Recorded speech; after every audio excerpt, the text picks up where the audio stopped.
또 새벽에 잘 오셨습니다. 오늘 예수님께서 행하시는 행적을 또 마가복음을 통해서 계속해서 살펴보도록 하겠습니다.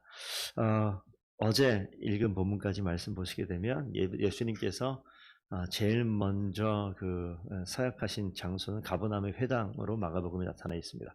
가버나움 회당에 들어가서 가르치셨더니 모든 사람들이 놀라고 이게 보통 서기관들하고 이 다른 것을 보면서 막 당황하는 그런 모습 가운데 귀신 들린 자가 거기 있었다고 얘기했고, 예수님의 임재 가운데 귀신 들린 자가 스스로 예수님이 어떤 분이신 것을 함께 모인 모든 사람에게 선포해 버린 거죠. 그리고 귀신이 예수님이 말씀하시자 그 귀신 들린 자가 몸을 경련을 일으키면서 넘어졌고, 그 가운데 귀신이 떠나가는 그런 상황을 보면서 그들이 했었던 이야기가 있습니다. 저가 누구에게 더러운 귀신들이 거기 이제 순종하는가, 이런 모습을 이제 보게 되어지는데, 그 예수님께서 처음 오셔서 이 사역한 것을 크게 세 가지를 이야기합니다. 전도하셨다는 말 밑에 세 가지를 붙이면 되는데, 첫 번째는 가르치시는 것, 두 번째는 귀신을 쫓아내는 것, 세 번째는 병 고치는 것. 예수님이 하시는 사역이 이 세 가지가 있어요. 자, 가르치시는 그 내용 가운데 놀라는 사람들이 있었고, 귀신 들리는 그 하나님의 그 표적을 행하는 것 가운데 모든 사람들이 엄청난 이 충격을 받죠. 그래서 그 이후에 나타나는 모습이, 사람들이 이제 귀신 들린 자가 귀신이 떠나갔다, 이제 엄청난 기적이 저 예수라는 랍비를 통해서, 예수라는 청년을 통해서, 예수라는 이 나중에는 이제 예수님을 선지자로 보기도 하고, 여러 이제 메시아로 보는 사람도 있고, 세례 요한이 부활했다 이렇게 얘기하는 사람도 있고, 그 앞에 그 이야기에 수식어 붙는 것은 예수님을 통해서라면 엄청난 일이 나타나겠구나, 내가 가지고 있는 문제가 해결되겠구나라는 그런 기대감이 있죠. 그래서 이 지금 오늘 있었던 이 가버나움 회당에서 있었던 사건 이후에 29절 보면 회당에서 나왔다라고 얘기하죠. 그리고 함께 동행했던, 불렀던 제자 이름이 나옵니다. 야고보, 요한, 베드로, 안드레. 근데 이 베드로, 시몬과 안드레 집에 들어가셨다. 이제 오늘 사역 끝난 거예요. 그래서 그 집으로 들어간 겁니다. 그러니까 숙소죠, 숙소. 갈릴리라는 지역이 그리 큰 지역이 아닙니다. 이쪽에서 저쪽, 이 갈릴리 호수가, 우리 지도 보신 거 기억나시죠? 얼마 되지 않아요. 제가 한번 설교 때도 말씀드렸는데, 장집사님은 하루에 한 바퀴씩 돌지도 몰라요. 그러니까 그렇게 크지 않은 그 호수라고. 근데 그들에게 눈에는 막 바다처럼 보이기 때문에 갈릴리 바다, 갈릴리 호수, 이렇게 표현하게 되어지는데, 그 해변이라고 얘기하는 호숫가에 있는 도시가 이렇게 있는 거죠. 그 중에 하나가 갈릴리도 있고, 지금 떠오르는 게 막달라 마리아 할 때 막달라도 있고, 이게 다 그 해변에 있는 도시 이름입니다. 그러니까 이 갈릴리, 이 가버나움이라는 그 지역에 이 베드로, 시몬의 집이 있어요. 그래 자기 집에서 갈릴리 호수 배 띄워서 일하는 그런 어부란 말이죠. 그런데 이 장모 집에 지금 들어간 거예요. 베드로와 안드레 집에 들어갔는데, 장모가 그 집에 열병 앓고 누워 있었던 장면. 간단히 좀 봅니다. 31절 보면, 손을 잡아 일으키시니 열병이 떠나갔다. 그 열병으로 누워있는 환자가 있는 거 예수님 모르고 들어간 거예요. 그런데 옆에서 누가 와서 이야기하죠. 베드로의 장모가, 시몬의 장모가 지금 열병을 누워 있습니다 라고 이야기했더니 예수님께서 가서 뭐하죠? 그냥 이렇게 세워요. 제가 그 뒤에 보시면, 지금 갑자기 단어를 읽다가 지금 못 찾겠는데, 예수님이 그 사람들을 바라보시면서 예수님 마음이 있어요. 불쌍히 여기신다. 불쌍히 여기신다는 그 마음이 예수님의 이 심정에 깔려 있어요. 그 상황을 여러분들이 좀 아셔야 됩니다. 우리가 신앙생활 한다라고 이야기할 때, 여기 오늘 흐름에 보시면 귀신 쫓겨나갔죠. 베드로의 그 장모가 열병에서 일으켜 세움을 받았습니다. 근데 32절 가시게 되면, 저물어 해질 때에, 아까 낮에 무슨 일이 있었는지 보셨잖아요. 가버나움 회당에서 지금 이 귀신 들린 자가 그 문제가 해결되어지는 장면을 봤는데, 저물어 해질 때 모든 병자와 귀신 들린 자를 예수께 데려왔다. 이게 지금 사역이 끝이 없어요. 퇴근했는데, 퇴근한 지금 시몬의 집에 지금 환자들 데리고, 귀신 들린 자를 데리고 옵니다. 목적이 많이 보이죠? 뭐 때문에 왔을까요? 고침받으러, 질병이 고침받고 귀신이 쫓겨나가는 것을 필요하니까 데리고 왔습니다. 그 뒤에 보시면 온 동네가 문 앞에 모였다. 온 동네에 아주 소문이 다 났고, 34절 보면 각종 병이든 많은 사람 고치셨고요, 많은 귀신을 내쫓으셨다. 그러니까 여기 보시면 아까 말씀드렸지만 가르치시고 병 고치시고 귀신 쫓아내는 것이 예수님의 사역입니다. 오늘 가버나움에서 있었지만 이제 옮겨가면서 그런 일들이 벌어지죠. 그래서 저물 때 이 많은 사람이 왔으니까 몇 시에 이 사역이 끝난지 모르겠어요. 그리고 35절 가니까 새벽 아직도 밝기 전에 예수님께서는 일어나십니다. 우리가 이 말씀을 가끔씩 언급을 하는데 예수님께 새벽기도 하셨냐 안 하셨냐? 예, 하셨어요. 이거 보니까 새벽에 일어나셔서. 근데 새벽에 언제 일어나셨느냐? 그 전날 푹 주무셨냐? 그게 아니에요. 밤새도록 많은 병자와 많은 귀신 들린 자를 내쫓으셨으니까 그냥 뭐 밤새 그냥 무슨 넷플릭스보다 늦게 잔 것도 아니잖아요. 이게 지금 뭐예요? 엄청난 사역과 뭐 영적인 그런 전쟁과도 같은 시간 속에서 근데 예수님은 좀 쉬었겠다는 생각도 해요. 손대니까 일어나고 한마디니까 쫓겨보내고 그런 일을 했지만 어쨌든 밤새도록 그런데 새벽 밝기도 전에 예수님의 기도의 시간을 확보하죠. 근데 보시면 그 새벽에 기도하러 가셨는데 36절에 시몬과 함께 있는 이 사람 제자들이겠죠. 예수를 따라갑니다. 왜 따라가느냐? 새벽부터 또 뭐가 있어요? 모든 사람이 주를 찾나이다. 저물어 해가 진 그때부터 새벽에 밝기도 전에까지 지금 찾아오는 거예요. 목사님 침방 가셔야 됩니다. 퇴근하니까 집으로 찾아오고 아침에 새벽 기도하니까 아침에 찾아오고 뭐 이런 지금 상황을 연상시키면 지금으로 보면 그런 겁니다. 그런데 예수님께서 주님을 찾는다라고 한 38절 한번 같이 한번 읽어볼까요? 시작. 우리가 다른 가까운 마을들로 가자. 거기서도 전도하리니 내가 이를 위하여 왔노라 하시고. 여러분 전도라는 것이 이 도를 전한다라고 하는데 이 전도를 어떻게 하느냐? 예수님의 방식 가르치시고 병 고치시고 귀신을 쫓아내는 일을 어디에서 한다? 다른 가까운 마을.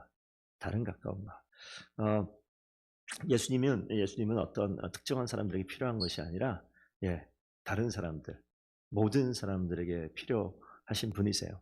그러니까 저희가 신앙생활하면서 신앙생활을 열심히 하게 되면 어떤 일이 있냐면 내가 예수를 잘 믿어서 나의 가지고 있는 내 인생의 문제가 변화되길 원하고 내 가정이 변화되길 원하고 내 교회가 부흥되길 원하고 몇 번 말씀드리지만 여기서 나의 나로부터 시작해서 나로부터 마무리되어지는 거기에서 머무르는 경우가 많아요. 그래서 우리 교회, 나의 교회가 부흥되고 나의 교회가 숫자가 많아지고 내 신앙이 성장되고 내가 깊어지고 왜 그러냐고요.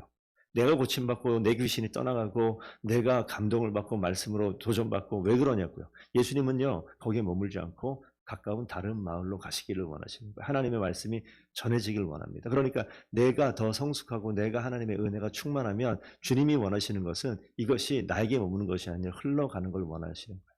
그런데 우리는 자칫 잘못하면 그냥 앉아있는 거죠. 나만 잘 되면 되고 나만 은혜 받으면 되고 내 자녀가 내 사업이 나의 일상이 내 주변이 이 지금 내가 늘상 있는 그 자리가 변화되기만 원하는 것이 우리 사람의 모습인 것 같습니다. 그래서 나의 문제를 해결하기 위해서 예수님에게 계속 찾아오잖아요. 근데 예수님이 내 안에 오셔서 내 인생이 변하게 되면 이제는 뭐냐면 주님은 가까운 다른 마을로 가시길 원하시고 전도하길 원합니다. 우리가 이 40일 어떤 생명일이라는 이 준비하는 준비 기도의 시간 동안에 우리의 생각을 우리의 신앙의 어떤 방향을 다시 한번 환기시킬 필요가 있습니다. 저희 교회가 존재하고 저희 교회뿐만 아니라 이 땅에 있는 교회들이 존재하는 것은 우리가 만난 예수님의 가르침과 그 가르침에 감동받은 그 마음이 나 혼자 느끼는 것이 아니라 그렇지 않은 자들에게 귀신 들린 자들, 내 인생의 고통과 내 인생에 붙잡혀 있는 그 자리에서 내가 해결되어졌다면 그 예수님은 나에게만 있어야 될 뿐이 아니라 이 모든 사람에게 있어야 되는 것을 보여주시는 그런 장면입니다. 그래서 예수님께서 그렇게 얘기하고 39절 가면 이 온 갈릴리에 다니신다. 아까 말씀드렸죠. 갈릴리 호수 주변에 모든 도시들이 쭉 모여져 있습니다. 그러다 보니까 온 갈릴리로 다녔다는 것은 일단은 갈릴리 그 지역을 다 순회하면서 그 도시마다 마을마다 찾아가시는 장면입니다. 그래서 똑같아요. 39절이 회당에서 전도하시고 귀신을 내쫓으시더라. 그리고 아까 맨 처음에 가버나움 회당에 들어가서 가르치시고 귀신을 내쫓는 장면 이렇게 하나로 이렇게 처음 그렇게 시작하고 마지막 그렇게 끝내는 것처럼 그러면서 이 뒤에 이제 40절 나병 환자에 대한 내용이 나오는데 내일 언급하지 않을 거라서 그 뒤에 45절 한번 읽어보겠습니다. 45절 보면요.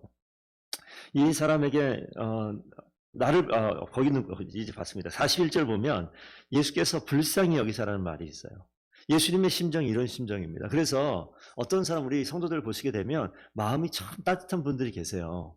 예수님과 상관없이 동정이 그리고 불쌍히 여기는 어려운 사람 보면 못 견디는 사람들이 있어요. 여기도 몇몇 분 계신데 어떻게 뭘 해야 돼? 가만 못 견디는 거예요. 뭘 갖다 퍼줘야 되고 시간을 할애해서 만나줘야 되고 이런 분들이 있는데 예수님 닮은 사람들이에요. 예수님이 그런 분이에요. 불쌍히 여겨요. 지금 원하시면 저를 깨끗하게 하실 수 있나이다 이렇게 이야기할 때 예수님께서 굳이 손을 내미사 그걸 깨끗하게 하시면 그렇게 표현도 많이 나오는데 오늘 이 처음에 불쌍히 여기사 저는 이게 예수님의 마음이고 신앙생활 하면서 혹시 이런 마음이 커지면 그건 내가 인성이 좋아진 게 아니라 성령께서 내 가운데 오셔서 나를 성령 충만함으로 예수님의 마음으로 바꿔주신다 보셔도 저는 100% 맞다고 봅니다. 성령 충만하면요 바뀌어요. 성품이 바뀌어요. 예수님의 마음이 내 마음에 장착되어지는 겁니다. 그런 마음이 우리 가운데 풍성하게 채워지기를 축복드립니다. 그래서 우리 성도님들이 이 불쌍히 여기는 마음을 가지고 흘러갈 때 거기서 예수님의 능력이 나타난다 저는 믿어요. 그래서 이 불쌍히 여기는 마음을 가지고 손을 내밀 때 예수님께서 그 나병 환자를 깨끗게 하시는 장면이 나타나죠. 그런데 45절 가면 그 맨 마지막 줄 좀 보겠습니다. 예수님께서 입 다물고 전하지 말라라고 얘기하는데 귀신도 떠들어대고요. 그 다음에 여기 있는 이 사람도 아니요 그냥 그대로 다 드러내요. 예수님께서 아직 예수님의 때가 완성의 때가 되지 않은 것을 이야기하시는 것인데 이 과정 자체도 완성해 가는 과정으로 예수님이 이 하나님 나라를 완성하는 과정으로 저는 이해를 합니다. 그래서 45절 가시면요 세 번째 줄에 다시는 드러나 동네에 들어가지 못하게 하시고 오직 바깥 한적한 곳에 계셨다. 왜 동네에 못 들어가죠? 소문 나가지고 예수님 근처에 가게 되면 어떤 일이 벌어집니까? 내 문제가 해결되어져요. 예수님이 그런 능력의 하나님, 우리의 주인 되시는 줄로 믿습니다. 그 예수님이 우리와 함께 하시는 거예요. 그래서 들어가지 못해요. 동네 바깥에 있다. 지금하고는 지금은 모든 곳이 동네지만 이 당시로 가게 되면 사람 사는 동네가 따로 있어요. 농촌만 가도 그렇잖아요. 지금도 집들이 모여 있는 곳이 있고 좀만 떠나면 그냥 밭이 있고 논밭이 있고 산이 있는 그런 모습하고 같아요. 그 마을 안으로 못 들어가는 거예요. 왜? 들어갈 수가 없어요. 사람들이 워낙 많이 모이기 때문에. 그래서 바깥 한적한 곳에 계신데 맨 마지막 45절 맨 마지막 줄 사방에서 사람들이 그에게 나오더라. 예수님께 나오는 거예요. 저는 저희 더본교회가 향후에 예수님 때문에 소문난 교회 됐으면 좋겠다. 이런 마음이 오늘 이 말씀 보면 생각났어요. 사방에서 더본교회 한번 가봐야지가 아니라 예수님 계신 그곳에 오고 싶어하는 그런 마음. 그러니까 더본교회는 살아있는 하나님의 말씀이 있는 곳이고 더본교회는 귀신 들려 묶여져 있는 우리의 마음의 고통과 문제들이 해결받고 고침받는 자리가 되고 육신의 질병까지도 해결되어지는 그런 자리가 더본교회가 되고 좀 더 구체적으로 안으로 들어가면 우리 성도님들이 그런 교회가 되셨으면 좋겠습니다. 우리는요 교회예요. 하나님이 우리 가운데 거하시잖아요. 하나님의 성전이란 말이에요. 그러니까 우리를 통해서 예수 그리스도의 가르침이 흘러가는 교회가 되셨으면 좋겠습니다. 우리 권사님, 집사님 녹화돼서 제가 이름 얘기 안 할게요. 권사님, 우리끼리는 알아요. 정 집사님 그래도 우리만 알고 아무도 모를 거예요. 그렇게 됐으면 좋겠습니다. 우리가 예수님의 가르침이 우리의 입술을 통해서 나타나는 우리 하나님께서 우리를 도구로 사용하시면 충분히 가능하겠죠. 우리를 만났을 때 불쌍히 여기는 우리 마음을 통하여서 고통으로 묶여져 있고 요즘 정신병이 왜 유럽에 흑사병이 있었잖아요. 지금 이 시대에 흑사병과 같은 병이 정신병이래. 워낙 마음과 워낙 생각과 고통이 많아. 그런데 불쌍히 여기는 나. 왜냐하면 예수님이 우리 가운데 계시기 때문에 나를 통해서 하나님께서 일하시면 그런 묶여져 있는 모든 문제와 고통들이 해결되어지는 일들을 하나님께서 우리를 사용하셔서 퍼져가 있는 그런 교회를 사용하셔서 우리 성도님들 한 분 한 분을 통해서 그런 역사가 나타나게 되기를 축복합니다. 그런 일들이 교회 가운데서 나타나야 되는데 우리가 몸된 교회고 우리가 만나는 사람들, 우리가 입술로 전하는 주님의 말씀이 능력이 되어서 이 초대교회를 형성하기 전에 예수님의 시대 이런 일들이 왜 일어납니까? 예수님이시니까 일어나니까. 그 예수님이 우리가 하나 계시잖아요. 그러니까 주님이 나를 당연히 마땅히 사용하는 것은 내가 잘나고 내가 능력 있고 내가 어떠한 성경의 지식이 많고 이것이 아니라 내 가운데 계신 예수님 그분만으로 만족합니다. 그분만으로 가능합니다. 그분을 우리가 드러내는 거예요. 일은 누가 합니까? 내가 하는 게 아니에요. 저 어렸을 때 제가 하는 줄 알았어요. 제가 막 목소리 내서 막 기도하면 내가 하는 거예요. 그러면 귀신 들린 자가 뭔가 안정이 되고 떠나가는 것이 내 그냥 정말 열정, 목에 핏대가 막 타서 그러면 떠나는 줄 알았어요. 왜? 그렇게 봤기 때문에. 그런데 성경을 보니까 어디도 그렇게 나와 있지 않아요. 보다 근본적인 것은 예수님 때문에 벌어지는 일이잖아요.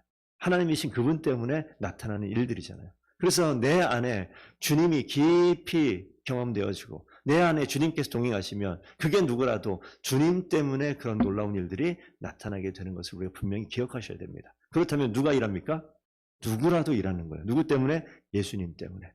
그렇게 예수님 때문에 어떤 자리에든 어떤 상황에든 쓰임받고 그렇게 일하시는 귀한 주의 종들 다 되기를 축복드립니다. 오늘 하루 승리하기를 부탁드리고 함께 기도하겠습니다.